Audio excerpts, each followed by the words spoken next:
Es una lámpara a mis pies y una luz que alumbra mi ser.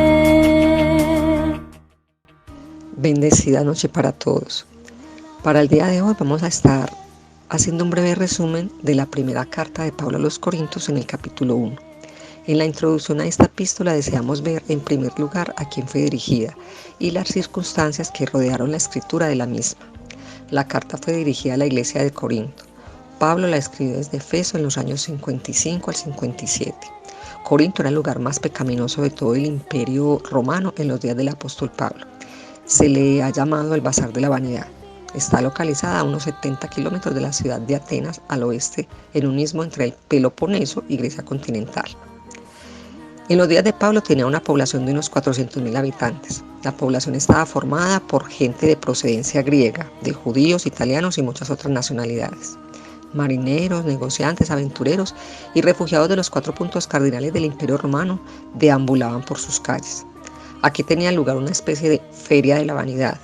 Los vicios procedentes del oriente y del occidente se unían en este lugar y contribuían a la degradación humana de la ciudad. Hasta la misma religión era usada para propósitos indignos. Se había edificado a la diosa griega de la belleza y del amor, Afrodita o Venus según el nombre romano, un magnífico templo en el que miles de sacerdotisas servían en una adoración vil e inmoral. Esas llamadas sacerdotisas, pues, no eran otra cosa que prostitutas, porque el sexo era allí una religión. Hay algo más que debemos notar aquí. No solo la religión se había envilecido, sino que la filosofía griega estaba en decadencia. En la ciudad se daba rienda suelta desenfrenadamente a todas las pasiones y se suscitaban discusiones sin fin. Por esta razón, dijo el apóstol Pablo cuando llegó: entre vosotros no quise saber de otra cosa que de Jesucristo, y más exactamente de Jesucristo crucificado. Según el capítulo 2, versículo 2 de esta primera carta, esta era una ciudad entregada totalmente al placer, al libertinaje y al alcoholismo. En el Imperio Romano habían inventado una palabra nueva, era corintianizar.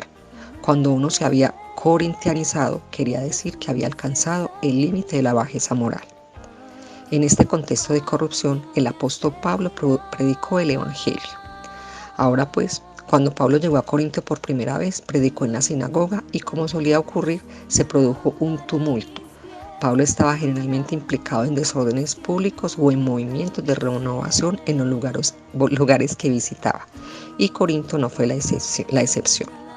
Ahora en esta primera epístola a los Corintios se destacaba el punto clave de la supremacía de Cristo, el señorío de Jesús. Este tema tiene gran valor porque constituye la solución de los problemas. Aquí veremos que Jesucristo es la solución para corregir los desórdenes morales, sociales y eclesiásticos. En esta carta también encontraremos una exposición de la verdadera doctrina de la resurrección. Eso hace de la epístola una obra tremendamente significativa. Y quisiéramos en este momento dar las divisiones generales que tenemos en esta carta. Un bosquejo general la divide en 3 grandes secciones. La primera, en los primeros 9 versículos, se incluye el saludo y acción de gracias. La segunda, tenemos la condición de la iglesia en Corinto. En esa sección que se extiende desde el 1 al 10 al 11:34, el apóstol Pablo trató sobre el bajo nivel espiritual de los corintios. Y en el tercero dice que desde el capítulo 2 hasta el 16 vemos que Pablo habló sobre asuntos espirituales, concretamente sobre los dones espirituales. Y estas cosas espirituales son mucho más importantes que los asuntos relacionados con la naturaleza física. Lo que es de realmente importancia, y creo importante destacar, es que hace más de 2000 años la iglesia de Corinto estaba acosada por problemas. Los creyentes habían perdido de vista su objetivo principal y se habían apartado de la persona de Cristo. En consecuencia, estaban abrumados con esos problemas. Es realmente impactante descubrir que los problemas de la iglesia hoy son los mismos que tenía la iglesia de Corinto hace más de 2000 años. Y creo que el verdadero problema hoy es que hemos perdido de vista la centralidad de Cristo crucificado. Hemos igualmente descuidado el señorío de Jesucristo. Esos eran los problemas entonces y continúan siéndolo en la actualidad. Por lo tanto, considero que el estudio de esta carta del apóstol Pablo es relevante para nuestros días. Creo que es conveniente que comencemos a ver qué se nos dice acá. teniendo en cuenta también que el enfoque para este mes es la segunda llegada de Jesucristo. Tu palabra es una lámpara a mis pies y una luz